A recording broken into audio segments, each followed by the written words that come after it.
pojokan ngarep mriku wau. Nggih. Wis dilingi-lingi wong. Lho, ki Pak Kirun to? Nggih. Jenengan ditakoni. Nggih. Lah Bagio Kolik ning ndi? Nggih. Batinku Sandirana ning ndi? Ora duwe TV wong ki. Lah takon tetep tak wangsuli to. Adile wong takon diwangsuli. Kanca-kanca kula nika pun sedo, pun meninggal. Ngono ki ora muni nalillahi. Lah kok karo nyawang aku ngalih, batene po. Lah kowe kok urung. Matane.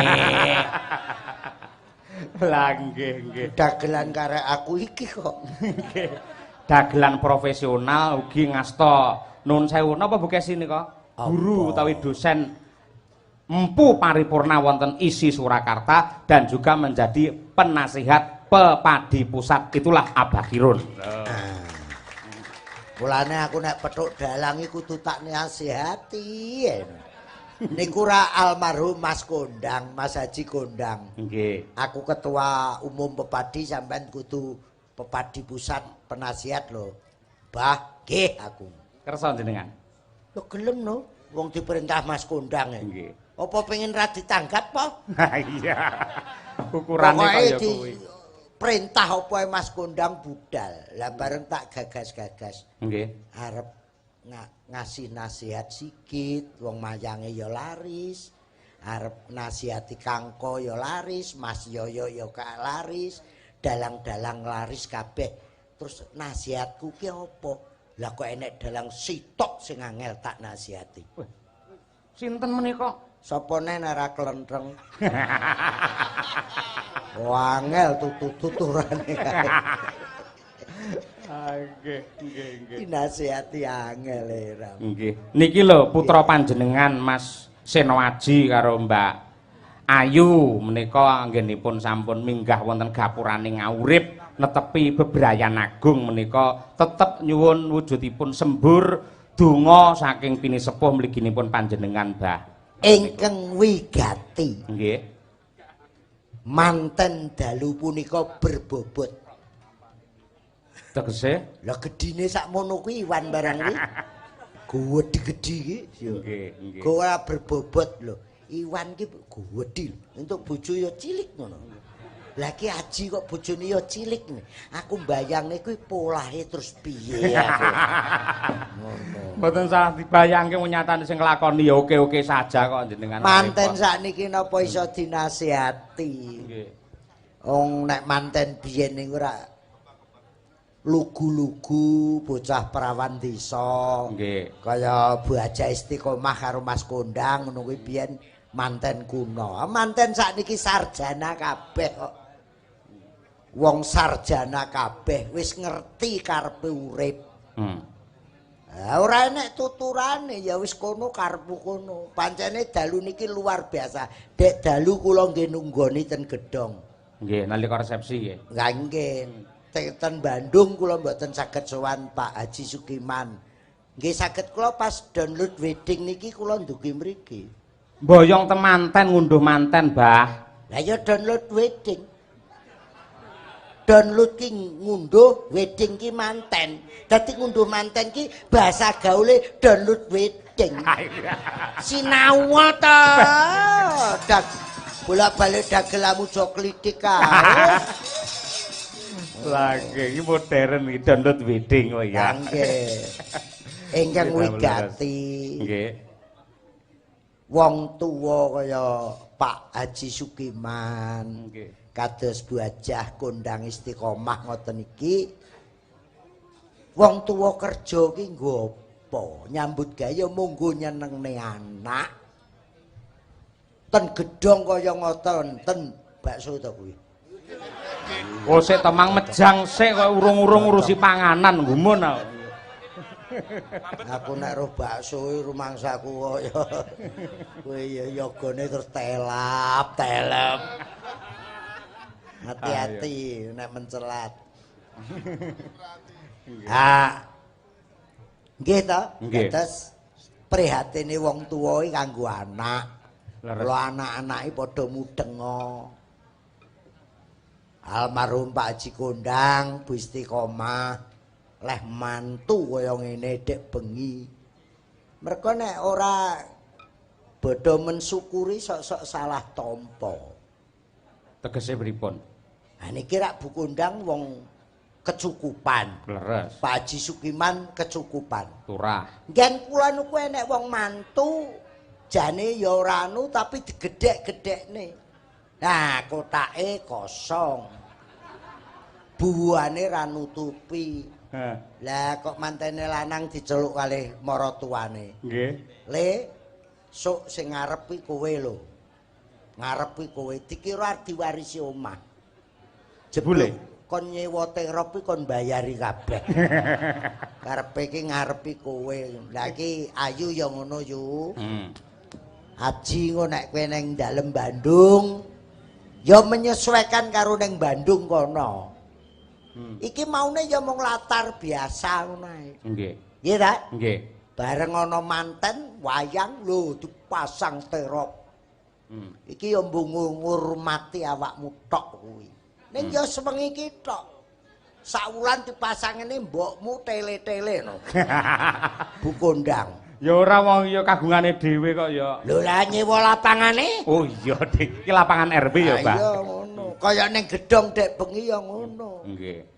Mula diarani mbah-mbah biyen Ratu Sedalu Raja Sedina. Lho. Raja semalam Prameswari sewengi. Ya ning gedhong tok kuwi dek iki. Pakaianmu ya beda.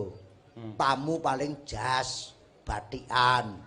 Awakmu dandani raja. Ayu dandani Prameswari. Wah. Wong ngadep kowe mesti ndingkluk kabeh. Selamat ya. Ning ya mung dek bengi tok kuwi. Jajal kowe dandano manten kuwi seminggu ning pasar kono.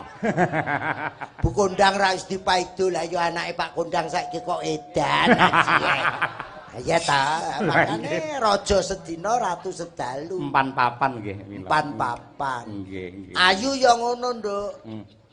Kowe nang omah kene, ya ta? Engko bengi kuwi Bu Kondang arep liwat kamarmu sikile jinjit. Ben ora ganggu. Aja rame-rame. Mantene turu. Wis sesuk kuwi lho ora ewang-ewang apa-apa. Bu Kondang ya ora ndukani. Terus manten ora Prameswari kok. Wis sesuk yo bubu ana ning kene. Ngampek tangi jam 4 sore. Bu Kondang ya ora mungkin ndukani. Terus 3 dina kowe ya ora didukani. Ning genep sak wulan. Bangkong ayu. Tangga-tangga ngelokne. Mantune Bu Kondang ki anu pekok. Makane cepat menyesuaikan. Wih. Mila tiyang rabi niku mboten namung bebrayanipun kakung lan putri, ning sing dirabekke niku keluarganipun.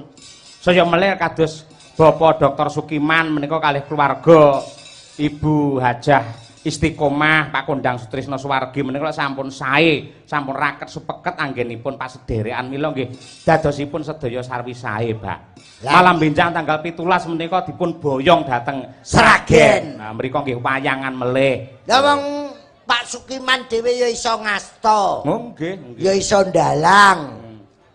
Pak Kondang ya iso ndalang. Dadi iki keluarga seniman. Ning kula ndek kenangan kali Pak Sukiman. Napa? Ngantos sapriki arep gugat ki arep tak tuntut ki piye?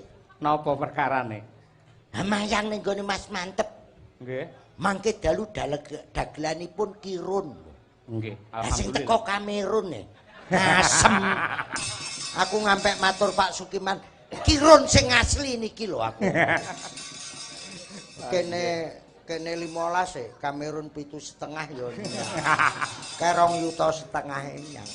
Ya, kali kula nek Iwan niku cek radek iso guyon grapyak. Nek Mas Haji niku wong jenenge anak meneng ora patek kakan ngendika. Nggih. Mula ayu ya ngono yu. Bojomu ki ora patek gelem ngomong.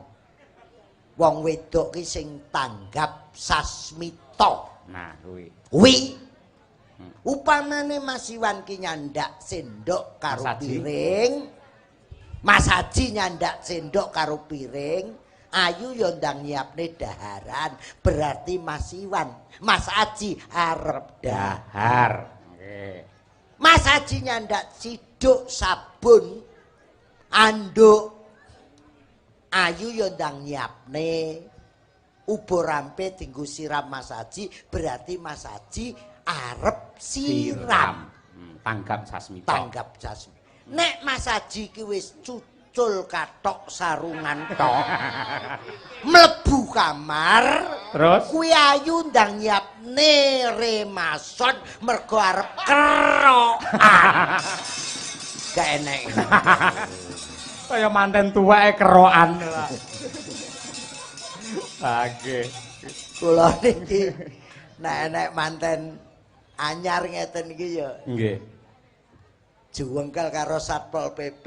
Loh, perkarane apa Satpol PP? Karo polisi. Kok saged? Ha kula umur swidak. Nggih. Bojo kula ya wis tuwek.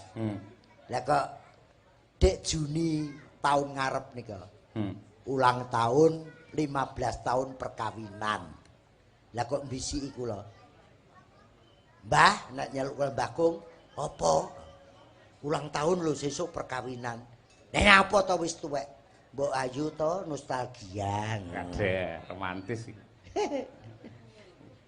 Ku mau omong-omongne wong. Mboten. Kula nggih dhewe, Pak. Mau omongne apa ora? Ora. Bareng wis. Kok iso ora diomongne wong wis live streaming barang. Ha iya. Bojoku akhirnya tak golekne hotel 250-an. Jenengane dagelan kondang kaya mung 250. Ngirit. Mbok kaya Santika apa piye ngono kuwi? Horizon apa piye? Duwe sapa calangan telue batal kabeh kok. Bareng wis entuk hotel, bojo kula jak, yuk kene. Ya wis, sewengi ya. Nggih. Bojo kula mlebu kamar, AC kula kakne, aku ya mlebu. Kok mau ngomongne wong. Engkel. Mau ngomongne wong ora. Kula nganti wis ngempet ambekan terus piye ngono lho. Polahe wong tuwek lho. Ya gitu ya nostalgia wong manten tuwek. Nggih. Lawang jenengan tutup. Iya no, ndang dasteran aku. Dek. Lah kok Mbah Edok kademen. Kaya tikus keleh turu. Kerukupan anu spray ngono. Nggih. Barang ngono kono gletak. Aku salin kaos cangklek sarungan. Nah, iki. Ku mau ngomong-ngomongne wong. Mau ngomongne wong ora? Gak.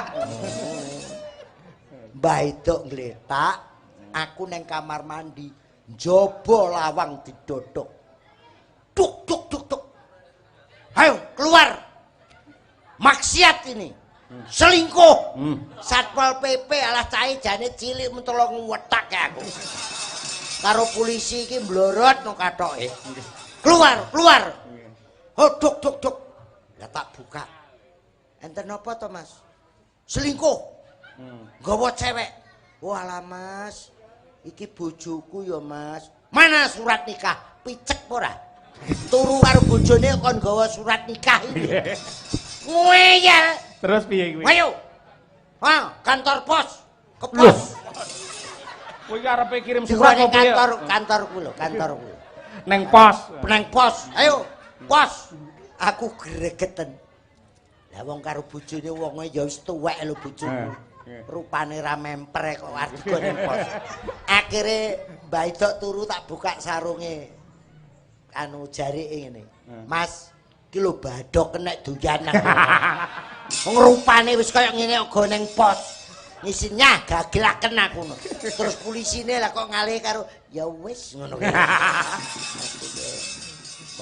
Makane wong tuwek nostalgia ya ngono. Nggih. Rumangsaku alhamdulillah. Nggih, Pak. Kangen kula kalih Jakarta. Nggih. Nun sewu kula menika nggih nyinau, kula menika nggih mengamati. Rumiyin menawi pepunden kula Bapak Haji Kondang Sutrisno Tatik Sugeng niku wayang niku sangat merebak, sangat merekah, sangat ana napa niku sering digelar wonten ing Jakarta Raya. Ning sakmenika sak sampunipun panjenenganipun menika seda, kok semunipun wayang menika radi redup. Panyuwun kula mugi-mugi wonten generasi Pak Kondang yang lain yang akan mengibarkan bendera wayang untuk pecinta Jakarta yang tercinta. Niku, Pak. Wong sugih niku kathah. Leres. Wong duwe jabatan niku ya kathah. Nggih. Duwe kebijakan itu ya ada. Leres. Tapi sing ikhlas tulus ngrukepi budaya ya mung Mas Haji Kondang Sutrisno. Tanpa pamrih. Tanpa pamrih. Dari berapa hasil kerjanya hanya untuk wayang, untuk budaya. Nggih. Luar biasa. Separuh hidupnya memang untuk wayang. Lah iya. Lagi enek calon telu ya ora enek sing ngomong wayang. Bingung gue golek duit sukses mbok. Ora enek iki sing ngomongke, "Ayo kita wayang no gek enek bodho bisuke cangkeme mbok kae cacah." Cacah kae mbok karepe kae. Lah nggih. Monggo pondasine Nusantara yang terkuat itu pada budaya nggih, Pak. Kuwi nek wong krungu saiki kabeh budhek kok. Lah biyen ki sampean ora ngalami wong aku ki nderekke Mas Mantep, Mas Anom. Nggih. Mbah Gino. Leres. Mas Purboy lagi-lagi iki ae. Zaman semono nuwun sewu tak sebut zaman Mbah Harto. Kuwi kementerian semua wayangan.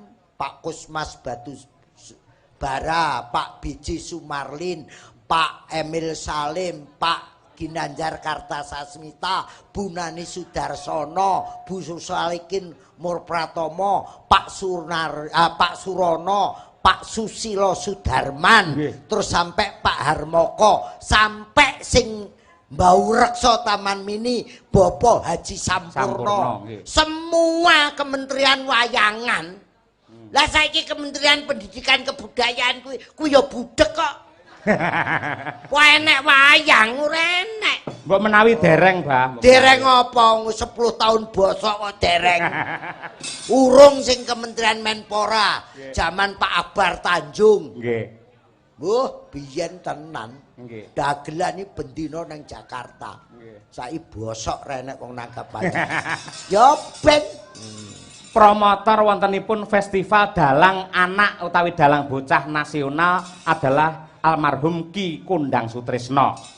Monggo samenika generasi dalang anak niku kuwatah sanget, Mbak. Keikhlas. Keikhlas lahir batin. Mas Kondang gawe festival dalang bocah, festival dalang remaja. Menyiapkan wayang generasi. Pirang kotak dienggo hadiah. Okay. Diragati dhewe. Loh. Coba Mas Kondang. Okay. Leh pengen budaya iki lestari. Leh pengen wayang kulit iki tetep ngrembaka. Dan dalang yang sekarang itu luar biasa. Kuwabeh laris. Mas Cahyo, Mas Kangko, Mas Sigit. Wah jualang pokoknya sa Indonesia. Lampung, Pekanbaru. Saya nyekseni. Aku kulino neng Banjarmasin, neng Kalimantan, neng Samarinda, sampai Pekanbaru, sampai Kampar, sampai Sumatera Selatan, sampai Ambon. Wayang tetap lestari. Leres, nggih. Luar biasa. Nggih. Belum kula nggih mboten menutup napa niku mata nuwun sewu. Kula rumiyin menika dadi dalang ingkang katrok pol-pole nggih wilayah Ngawi Madiun niku. Kula saged pentas wonten ing Kazakhstan, pentas wonten Thailand sebagai duta Indonesia, walaupun berangkatnya dengan pepadi, namun sponsor utamanya adalah Bapak Haji Kondang Sutrisno rumiyin menika. Nggih. Nuwun sewu, pancene luar biasa. Wayang ora iso pisah. Karo masyarakat Indonesia khususnya wong Jawa niku kula nekseni merga kula ngetute Mbah Gondo Buwono, Mbah Gondo Wajiran, Mbah Darman, ya ta Mbah Ponia, Mbah Pringgo, Mbah Panut Darmoko, dalang-dalang sepuh. Ternyata wayang tidak bisa hilang karena isi Bandung, isi Bali, isi Jogja, isi Surakarta mencetuskan dalang-dalang muda yang profesional dan laris. Amin, amin ya rabbal alamin. Lah kok denge nek tokoh ki nyangkem ning pakelirane Warsena Sleng. Lah nggih. Pripun? Sering pas mayang, lah oknum kuwi mau diunggahne. Kula pun pesen kok Mas Leng kalih cah-cah sing belajar dalang, cah cilik-cilik belajar dalang. Ora sandalang. Dalang iki nek tuwek matine delak-delak, uripe delak-delak kaya kula. Lho wong kok diukur dheke. Lah Kang Salam ki ra duwe apa-apa, ayem tentrem kok. Ayo to, Mas Sukron nelorke sampean. Mas Sakri sampean wis nelorke segelar Brahma Mas Kangko. Jadi jangan mematahkan semangat anak-anak yang mau belajar dalang karena di situ membentuk karakter bangsa. Lah kok muni-muni jere aja belajar dalang, cah cilik-cilik wis tak penging. Engko nek tuwek dalak-delak uripe. Lah kok diukur dheke wong dheke dalang ora payu, ya ora gablek apa-apa. Mulane bosok aku. Nggih leres kok, Mbah, nggih. Cangkeme batinku. Nggih. Wong dalang saiki sugih-sugih kok. Mulane kula ngomong kali Mas Kangko kali sampean Mas Bayu Aji. Nggih. Apike wong nika dituku mawon. Sak omahe. Wong kok dituku lho padake barang. Dalang dianggep melarat, dalang ki ukurane dudu bondo. Dudu laris, ayem tentrem lan budaya. Nembang kok teko ndi aku. Sekedap kula tak ngaturi besanipun Bu Istiqomah. Menika ugi seniman dalang hebat nggih. Oh iya no, iya. Bapak Ki Sri Susilo Tengkleng yang telah mencetuskan lagu yang viral yaiku Imbangono Katresnanku. Nggih. Monggo Pak Tengkleng pinarak mriki. Mas aja dipleroki. Mas aja dipleroki. Monggo Pak Tengkleng yo. Tingkah lakumu kudu ngerti cara.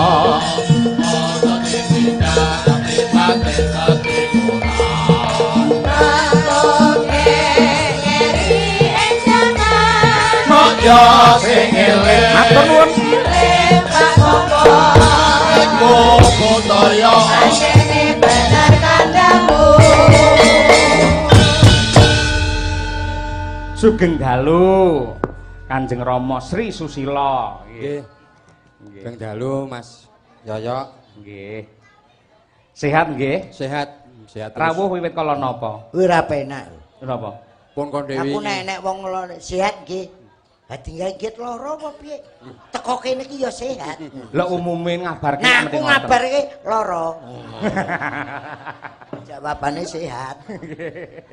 Nggih. Pun kala wingi dados sampun 2 hari di sini. Alhamdulillah, nggih. Pisan. Nggih. Niki maratuwane Mas Iwan. Nggih. Wong kene wis suruh kabeh. Leres. Nggih. Ngerangkep kok. Ngerangkep pripun? Nerangdan. Mila dalu menika nggih tingkas mongko wingi-wingi pas resepsi mawon jawah lho. Menika dalu menika alhamdulillah tingkas. Dek dalu kliru. Kliru pripun? Biasane nek dalang nerang udan niku ora nuwun sewu celana dalem. Nggih, sempake mantene diuncalne. Nggih. Lah kula ning pas kamar mandi, lah kok sempak kula sing diunggahne. Narada ra tremimo. Akhirnya deres niku. Deres. Apik. Ayo. Nerang udane deres. Apa enek wong nerang udan ngangge Sony. Ayo. Nggih. Reader kok. Reader. Wah, modern nggih. Monggo paring dawuh. Nggih. Tengkleng nggih. Niki penontonnya hebat lho, kuatah sangat. Alhamdulillah. Jakarta memang penonton paling hebat. Nggih. Paling hebat di Jakarta. Dawuh leres. Nggih. Kula sampun marambah makaping-kaping menika niteni. Nek Jakarta kawontenanipun pancen nggih nomor 1 menawi bab wayang ngeten iki mboten perkara dalange niku apik, sindene ayu, lakone becik niku mboten. Kenapa kok penonton sebanyak ini? Ini adalah salah satu kepedulian penonton Jakarta Raya terhadap kelestarian budaya Indonesia niku. Urung nek nang Marakas. Wah, nggih. Wah, mriko pun kebak melih. Wis. Nggih. Ha beda nek mayang ning Sragen. Anggere wis bar limbukan mung kari wong loro. Lah kono ki bakule ora enek lho. Enek wayang kulit arep ngombe kopi tuku ora enek. Kebangetan tenan kok. Ah iya. Mau bagus sitok no Reneng. Ha iya. Itu Sragen. Ning apike kerep nanggap wayang. Lah niki apike. Kuwi hobi. Hobi. Padha karo Jawa Timur, Sidoarjo, Lamongan, Gresik, Mojokerto. Senengane nanggap ludruk. Ning jangger wis jam 11 kae blas renek. Sing main karo sing delok iki akeh sing pemaine. Kulino nunggoni karek banci tuwek-tuwek ngono. Ayo pesing ngono ayo nggih. Monggo badhe kepareng dana swanten mestinipun kados adat ing sampun Pak Tengkleng. Nggih. Dongaku ya sitok. Nggih. Menapa, Pak? Iwan sakinah mawaddah warahmah. Amin. Aji sakinah mawaddah warahmah. Nggih. Aja kaya iki. Sakinah ora mawaddah ora. Iya to. Warahmah ya wis ora. Enak ijen ae. Tuku wae rasane padha. Rasane padha. Sing tuwa yo ngajari ora bener ngono ya. Lah arep apa? Arep rabinah ya tuas ngendat. Ingkang dipun esti namung setunggal menika manekung dumateng ngarsanipun Gusti menika Pak Tengkleng menika. Nggih. Buktinipun Mas Bima menika nggih sampun sukses sak menika dados dosen wonten ISI Surakarta. Hebat Bima. Nggih. Untunge kok kuliah nang ISI. Kok nang omah ngono ya. Badhe nyekar menapa Pak Tengkleng? Nggih, menika Nggih. dandang kula mangke dawah nggih imbang katresnanku. Heeh. Siap. Sagete nggih mung niku lagune dhewe sing apal lagune dhewe. Iya, pokoke ciri khase Mas Tengkleng. Nggih. Mayang terus niki. Alhamdulillah. Kula delok YouTube niki. Wah, dan. Amin amin, Pak. Mayang kok apik ram. Nggih. Mangga. Yogyanira kang para prajurit Rumangsamu ki aji ki tentara napa piye? Heh? Witeno Ya mbok pamintaku manten. Kok iso Yogyanira kang para prajurit? apale kuwi. Kuwi nek ditanggap angkatan darat. Utawa kata apale kuwi? Apale mung kuwi. Kok tak bisiki. Pamit aku lho. Sarambute. Datan nggih sarambut tok sarambut. Kuwi mondol. Mboten napa-napa nggih. Nggih. Sido asih kok. Pamintaku Nimas sida asih atot runtut tansah reruntungan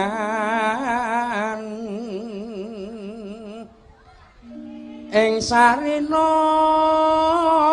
sawengine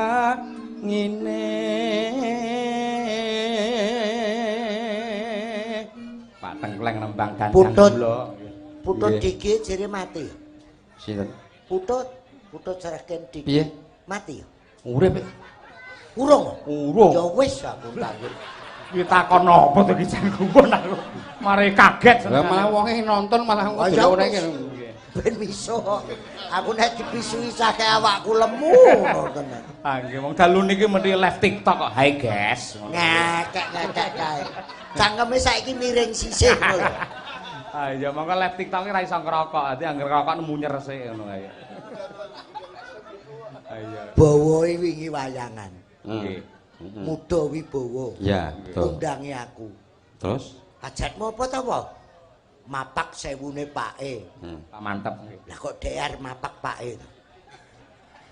Aku ya mikir Bowo cik nom kok mapak pake. Iya kok. Mapak 1000 hari sedanipun Pak Mantep ngoten lho tegesipun donga lho, Pak. Oh ndonga to. Nggih. Tangki nek dhek dipapak Pak Mantep aku. Nggih. Tetep panjang umur nggih. tatan kingkang sarambut Nenoi lamun aduh caketing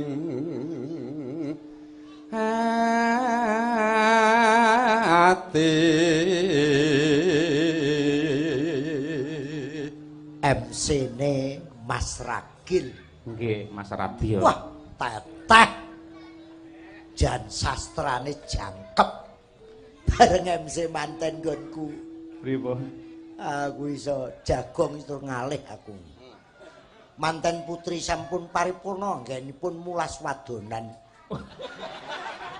Kudune mulas wadono. Nggih. Lambene elek tenan. Lho tenan kuwi MC-ne. Sampun paripurna anggenipun mulas wadonan. Dasar manten kakus. Karepe kakung bagus. Apa enek manten kok jumbleng ora? Wong cangkeme MC sak karepe. Benjang dinten Kamis, temanten putri kasuwun kaundhuh wonten dalem mantren antawis jam 1:30 Karepe 1:30. Wong kleru ning panggung sak keneke. Yen cedhak tansah mulat sida asih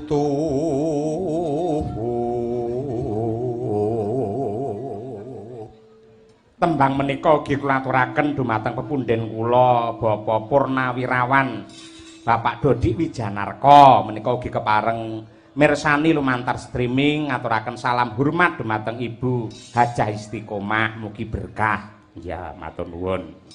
Bapak Hakim Agung. Nggih. Ugi lenggah. Pak Yanto nggih. Nggih. Mbah nuwun Pak Yanto. Pak Yoga Mandura. Mandira, Pak. Pak Yoga Mandira. Kuwi nek jaman anggarane isih layangan. Kuwi karek Mandura. Kari nesu wae lek Mandura. Mangga Pak Neng. pindho mimilan mintuna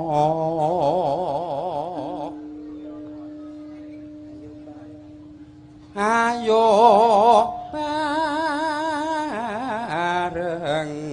nimas ana tepi wajib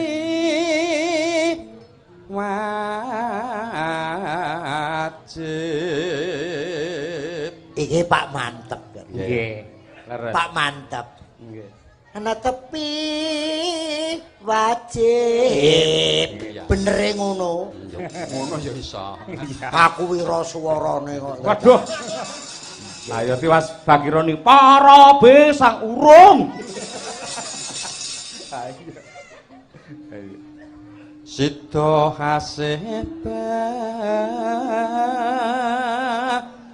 prayan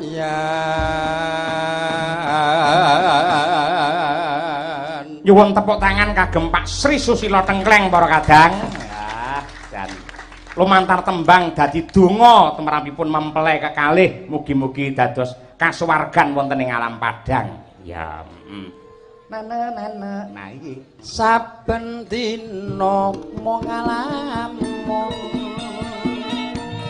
jroning sapi samun among tansah katuru wawayanganmu doh nimas wong